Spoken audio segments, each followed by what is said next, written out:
स्वामी, मुझे सुर असुरों के बीच होने वाले एक महासंग्राम के होने का आभास हो रहा है। वो असुर जिन्हें किसी भी अस्त्र या शस्त्र से नहीं मारा जा सकता, जिन्हें त्रिदेव भी कोई हानि नहीं पहुंचा सकते, जो सदियों तक एक प्रकार से अमर और अजय हैं। इस भावी विनाश को रोकने का एकमात्र उपाय है देव असुर संग्राम।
असुरों द्वारा आरंभ होने वाले इस युद्ध से सर्वत्र हिंसा और विनाश मचेगी।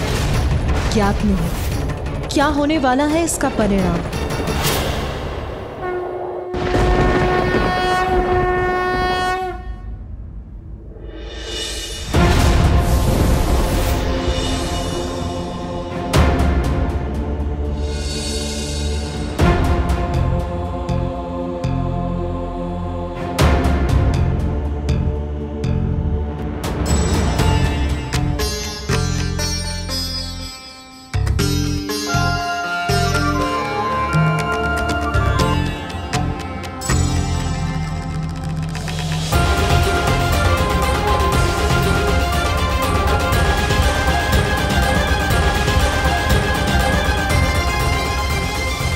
सभी के यहाँ एकत्र होने का कारण ज्ञात है मुझे।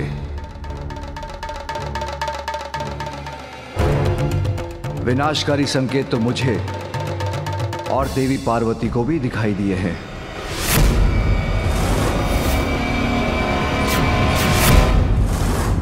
मूषिकासुर एक ही असुर था, किंतु इस बार जैसे असुरों की संपूर्ण सेना हम पर आक्रमण करने वाली है। किंतु प्रभु, कब तक हम इस प्रकार निरंतर असुरों के आक्रमण सहते रहेंगे? कब तक हम उनके भय से त्रस्त रहेंगे? हमने सिंदूरा को पराजित किया,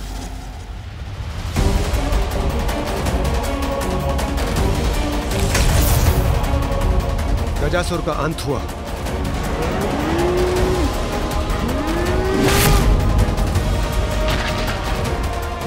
किंतु एक असुर नष्ट होता नहीं, दूसरा असुर उसके स्थान पर खड़ा हो जाता है।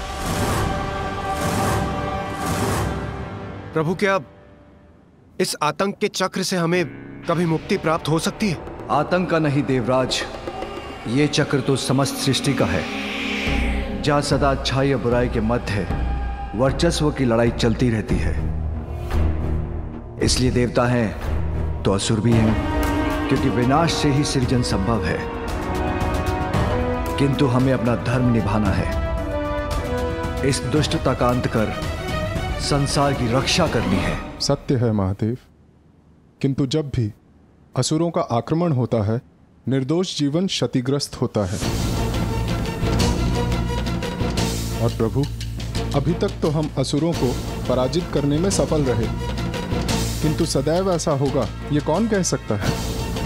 संभव है अगली बार हमें दुष्टों की दुष्टता के समक्ष घुटने टेकने पड़े। और प्रभु, इन असुरों के आक्रमण से सर्वप्रथम मैं ही प्रभावित होता हूं और उनका सर्वप्रथम लक्ष्य होता है स्वर्ग।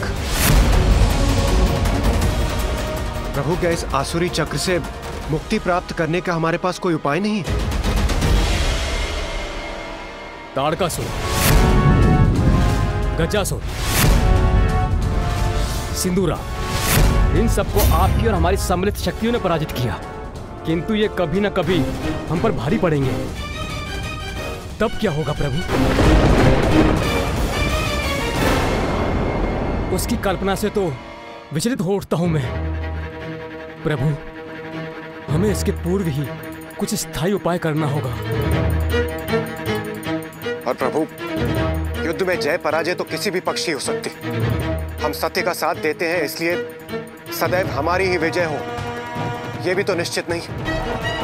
और यूं ही सत्य की लड़ाई लड़ते लड़ते हम यूं ही सफलता प्राप्त करते रहे, इसे कैसे सुनिश्चित करें प्रभु?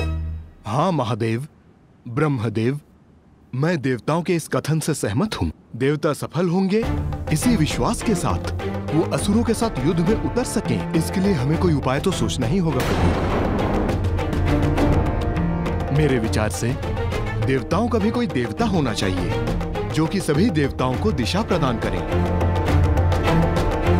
जिसकी पूजा से उनके कार्य मंगलमय हो।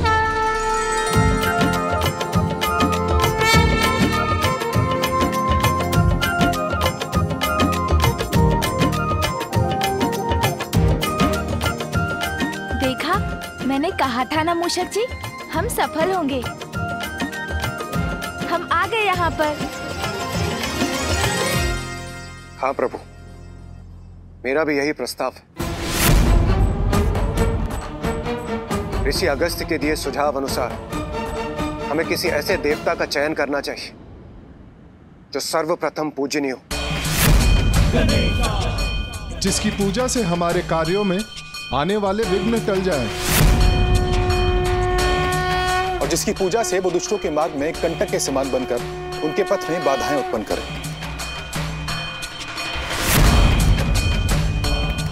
मैं भी सहमत हूं।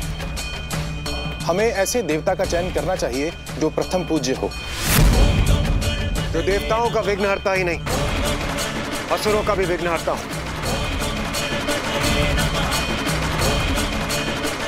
जो देवताओं का भी देवता हो। एक ऐसे देवता जो सम्मिलित असुर शक्ति को पराजित करने में सक्षम हो और सदैव हमारा साथ दे। किंतु प्रश्न अभी भी वही है, कौन होंगे वो?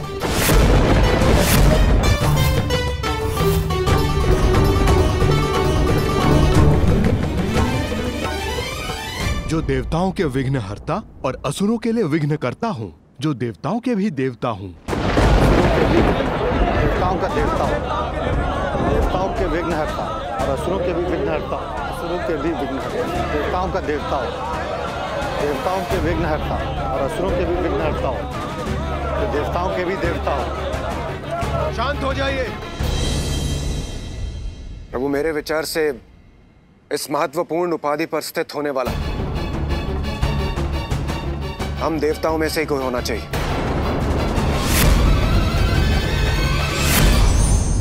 नारायण नारायण।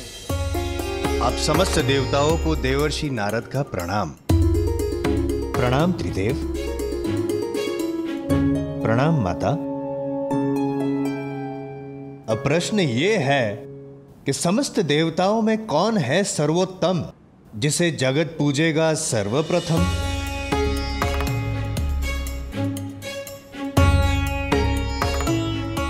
नारद विचार मग्न। कठिन है।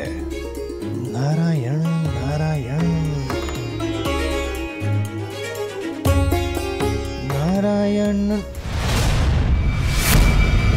नारायण नारायण। मेरे विचार में इसका उत्तर है अत्यंत सरल। प्रथम पूजनीय देवराज इंद्र ही होने चाहिए।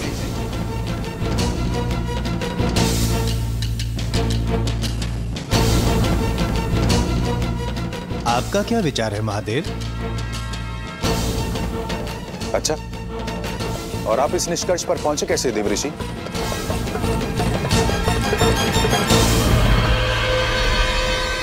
नारायण नारायण, देवराज इंद्र हैं, समस्त देवताओं के अधिपति। इसीलिए आप सभी देवताओं में यदि इंद्रदेव बने प्रथम पूजनीय, तो आप सभी देवताओं को नहीं होनी चाहिए कोई आपत्ति। और इसका भी है कारण। वर्षा करवाते हैं जिससे उपजता है अन्न और प्राप्त होता है समस्त देवताओं को यज्ञ के हविष्य से भोजन। निसंदेह मुझे कोई संदेह नहीं है कि देवराज इंद्र को ही होना चाहिए सर्व देवों में प्रथम पूज्य। क्षमा त्रिदेव, देवराज इंद्र का अभिप्राय जानने से पूर्व आपकी आज्ञा आवश्यक है। यदि आज्ञा हो तो मैं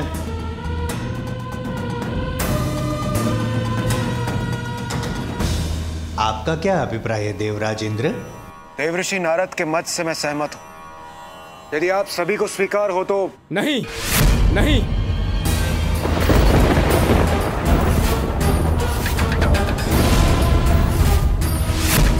मुझे स्वीकार नहीं है।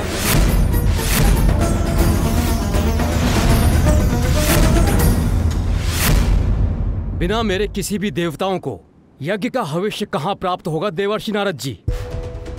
अग्नि में आहुति दिया हुआ हविष्य मेरी पत्नी सुहा स्वीकार कर देवताओं तक पहुंचाती है। सत्य वचन।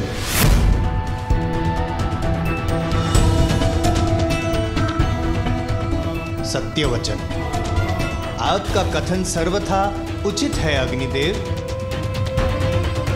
क्योंकि बिना अग्नि के हवन का होना तो असंभव है। और अग्नि जो है वो वायु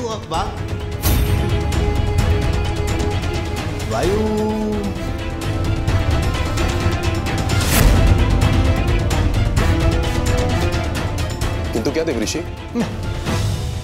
कुछ नहीं, ना ऐसे ही मन में एक विचार ले रहा था आकार, किंतु अग्निदेव का कथन तो सभी को है स्वीकार। कैसा विचार आकार ले रहा था आपके मन में देवऋषि? यदि आपकी आज्ञा हो तो मैं बताऊं। विचार ये है वायुदेव कि जैसे बिना अग्नि के हवन का होना है असंभव, वैसे ही बिना वायु के अग्नि का प्रज्वलित होना भी है असंभव।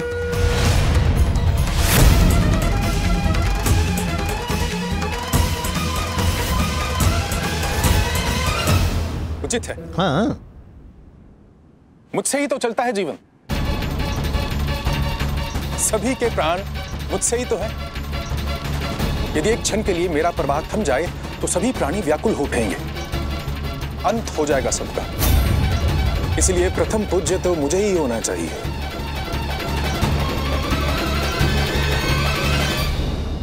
सत्य वचन। प्रथम पूज्य देवता का चयन हो रहा है और आप सभी ने मुझे बुलाया भी नहीं।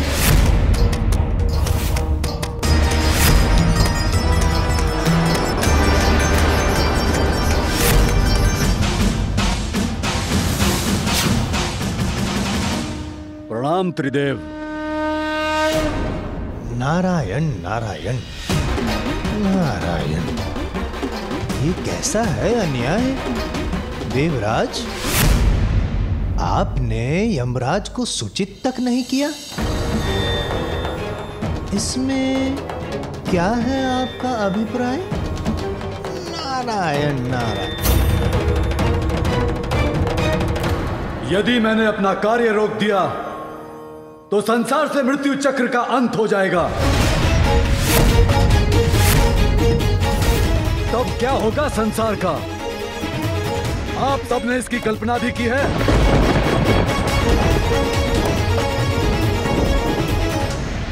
किसी को भी नर किया मृत्यु दंड का भय नहीं रहेगा,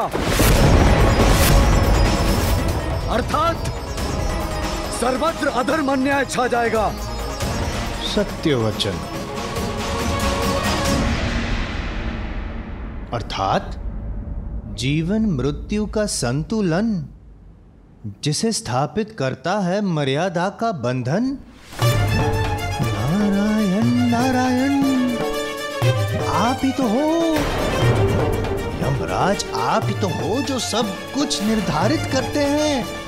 अवश्य, निसंदेह आप ही को प्रथम पूज्य होना चाहिए। आप ही को अधिकार है, क्योंकि आपका प्रकोप जिस पे पड़ गया वो तो जल तक नहीं मांगेगा। जल जल, बिना जल के तो जीवन संभव ही नहीं है। और वरुण देव, आप ही तो जल उत्पन्न करते हैं, और यदि आपने संसार को जल से विहीन कर दिया, संसार तो नष्ट हो जाएगा। यही तो मैं भी कहना चाह रहा था। तो कह क्यों नहीं रहे थे? वरुण देव, आप ही से समस्त गतिमान होते हैं चक्र। चक्र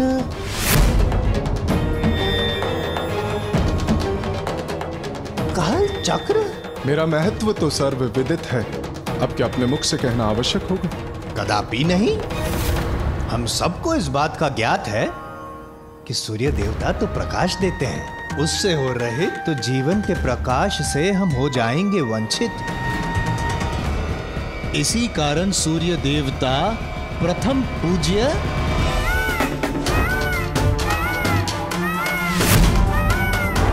प्रथम पूज्य केवल वो नहीं होना चाहिए जो जगत का कल्याण करे, अपितु जगत की रक्षा भी करे।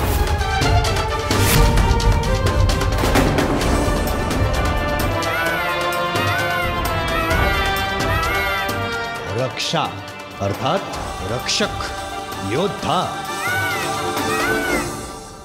माता पार्वती, आपको तो ज्ञात ही होगा, आज देवलोक के पास स्वर्ग है तो केवल कुमार कार्तिकेय के कारण।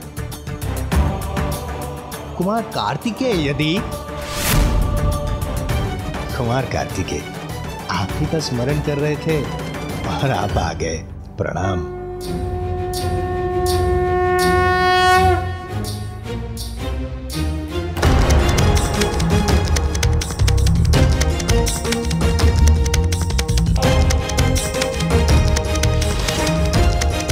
कुमार कार्तिकेय,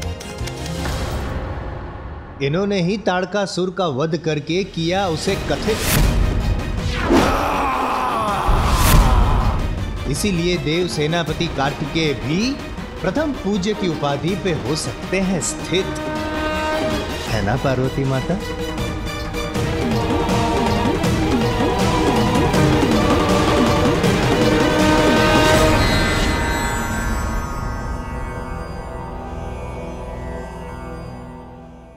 कैसी दुविधा है त्रिदेव, ये कैसी दुविधा है। अब क्या करें, कौन बनेगा प्रथम पूज्य? देवऋषि नारद, इतना समय नहीं है हमारे पास, आप केवल नाम घोषित कीजिए, हम उसी को सर्वप्रथम पूज्य के रूप में स्वीकार कर लेंगे। आप तो कर लेंगे स्वीकार, किंतु अन्य सभी देवता करेंगे मेरा तिरस्कार। यदि मैंने आपका नाम घोषित कर दिया तो यमराज, अग्निदेव, वायुदेव, वरुण देव, सूर्यदेव इत्यादि ने यदि विद्रोह करेंगे नहीं, किंतु अपना अपना कार्य रोक दिया तो?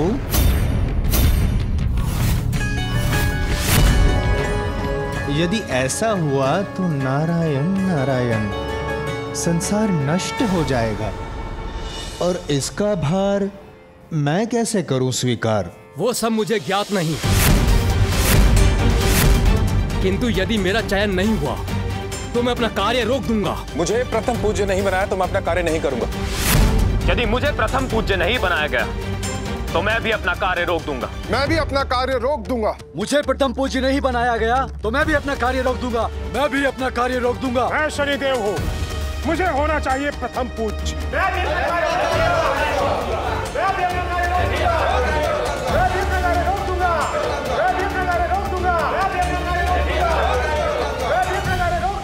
इस घोर संकट के समय में भी ये आपस में ही उलझ रहे हैं। कैसे समझाएं इन देवताओं को हम? कोई कुछ सुनने के लिए तैयार ही नहीं। यदि सभी ऐसे ही बोलते रहेंगे तो प्रथम पूज्य कौन होगा? उसका निर्णय कौन करेगा? मेरे विचार से हमें इस कार्य के लिए एक न्यायाधीश नियुक्त करना चाहिए जो इस बात का निर्णय करे।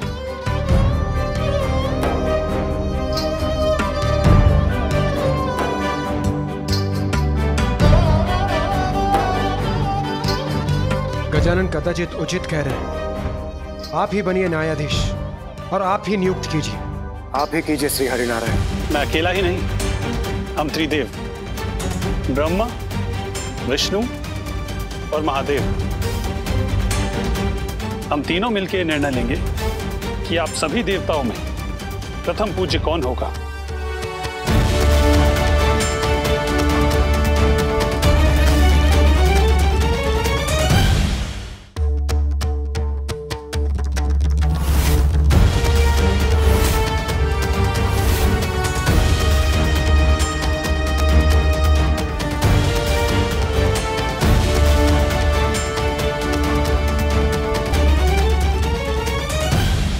मैं होंठ पढ़ सकता हूं। मेरे विचार से ये लोग मेरा ही नाम ले रहे हैं।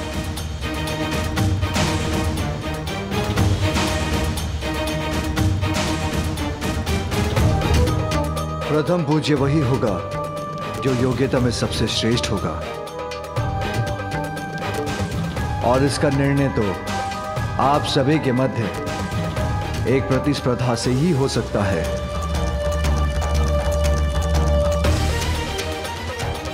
प्रतिस्पर्धा? कैसी प्रभु? हाँ देवराज, क्योंकि प्रतिस्पर्धा योग्यता की श्रेष्ठता सिद्ध करने का सर्वोत्तम उपाय है। इसलिए प्रतिस्पर्धा से भागने की नहीं, उसमें भाग लेने की आवश्यकता है, क्योंकि प्रतिस्पर्धा में विजय पाने की इच्छा हमारे भीतर छिपे गुणों को बाहर निकालकर हमारी क्षमता को उजागर करती है। उचित है प्रभु, किंतु हमें करना क्या होगा? आप सभी को अपने वाहनों पर आरूढ़ होकर एक दौड़ में भाग लेना होगा, जिसका प्रारंभ कैलाश से होगा।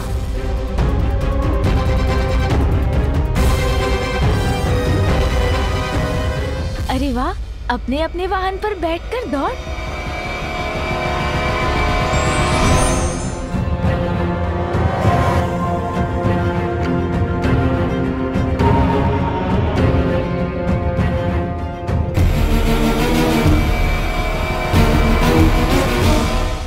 त्रिलोक में स्थित तीर्थ काशी, हरिद्वार, ऋषिकेश, गंगा, सागरपुरी, काशी और द्वारका, और फिर वहां से होते हुए पाताल के तीर्थ, राजावली का नगर, नागलोक, फिर स्वर्ग के तीर्थ, सूर्यलोक और नवग्रह मंडल के समस्त लोक, महरलोक, ब्रह्मलोक, वैकुंठ लोक और गोलोक से होते हुए वापस यहाँ लौटना होगा।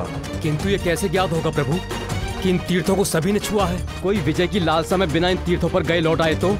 ऐसा नहीं होगा अग्निदेव। इन स्थानों की परिक्रमा कर वहां का एक तत्व लेकर आना होगा आपको,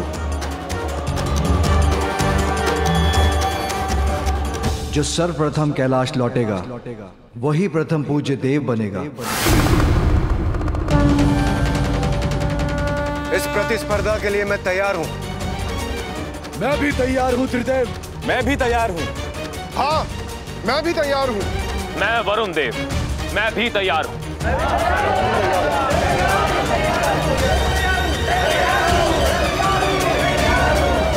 पुत्र कार्तिकेय, इस दौड़ में तुम भी भाग लोगे। जो आज्ञा पिताश्री। प्रभु, और गजानन, क्या वो भाग नहीं लेगा स्पर्धा में? अब तो मेरे पास भी मेरा वाहन है।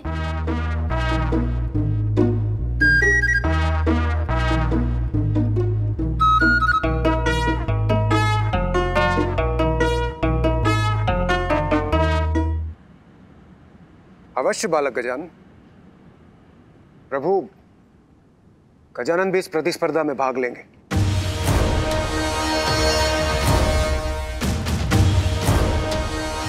कल प्रातःकाल इस स्पर्धा का आरंभ कैलाश से होगा। नारायण नारायण।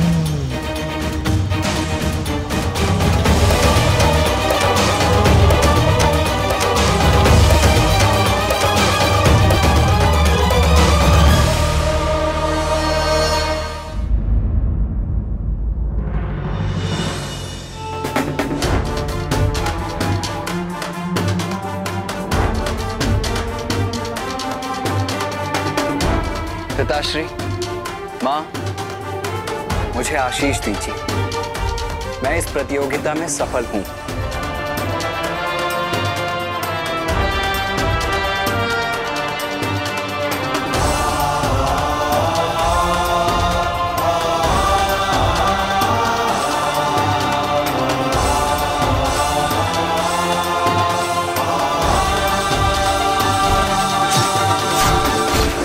क्या हुआ माँ?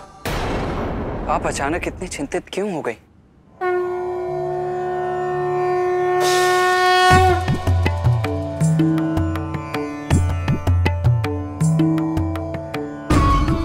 पुत्र, देवताओं और असुरों के मध्य देवासुर संग्राम के रूप में अच्छाई और बुराई के मध्य जो निर्णायक स्पर्धा होने वाली है,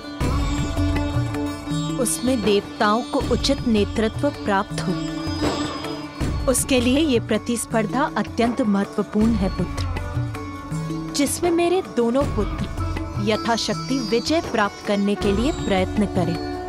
ये मेरी इच्छा है। हाँ माँ, अवश्य करेंगे हम। और अब तो मेरे पास मेरा वाहन भी है। अरे भैया, अभी तक आपने मेरे वाहन मूषक जी से भेंट नहीं की है ना? मैं अभी मिलवाता हूँ आपको, आइए ना।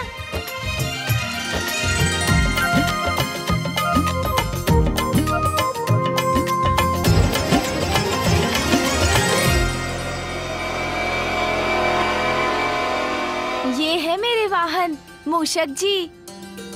देखा भैया? बताइए ना, अच्छे है ना मेरे वाहन? अभी इन पर सवार होकर दिखाता हूँ मैं।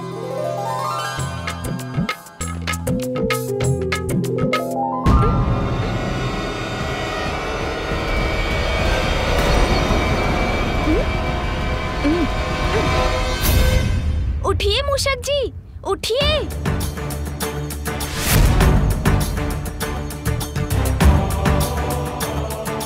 अरे मूषक जी, उठिए ना। ये कैसा वाहन चुन लिया गजानन ने, जो उसका भार उठाने में भी असमर्थ है। कोई बात नहीं मूषक जी, इस बार अवश्य सफल होंगे आप। एक प्रयत्न और कीजिए। गजानन, तुमने अन्य देवताओं के वाहन देखे? उनको छोड़ो, मेरे वाहन मयूर के तीव्र वेग से तो तुम परिचित हो ना? उनसे तुम्हारा ये वाहन कैसे स्पर्धा करेगा? तुम्हें अभी एक दूसरा वाहन चुनना होगा। पुत्र कार्तिकेय, पुत्र, जो योग्यता साधारण समय में दिखाई नहीं देती, वो ही संकट में उजागर होकर व्यक्ति की शक्ति बन जाती। इसीलिए बिना किसी के सामर्थ्य को जाने उसके बारे में किसी निष्कर्ष तक पहुंचना तो सर्वथा अनुचित है पुत्र। जी माता। शुभ संकल्प तो किसी को कल्पना से परे ले जा सकता है। संभव है कल गजानन और उसका वाहन मूषक तुम्हें चकित कर दे पुत्र। इसीलिए कभी किसी को कम आंकने की भूल मत करना पुत्र। उचित है माँ, किंतु मुझे तो ऐसा प्रतीत हुआ जैसे भैया मेरे मूषक जी को कम नहीं आंकना चाहते। वो तो बस इतना चाहते हैं कि मैं असफल ना हूँ, है ना भैया? और वैसे भी माँ, मैं जीतूं या भैया, विजय तो आपके पुत्र की होगी ना? हाँ पुत्र, कल भोर की प्रथम किरण के साथ देवताओं के बीच ये प्रतिस्पर्धा प्रारंभ होगी, इसीलिए तुम दोनों को तैयार रहना होगा पुत्र।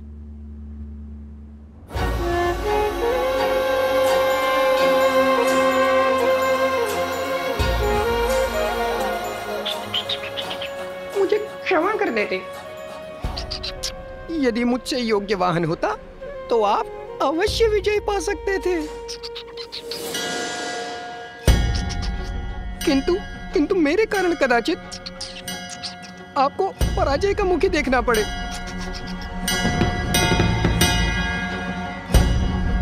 चिंता मत कीजिए मूषक जी, कल जो भी हो इस प्रतियोगिता में विजय तो महादेव पुत्र की ही होगी।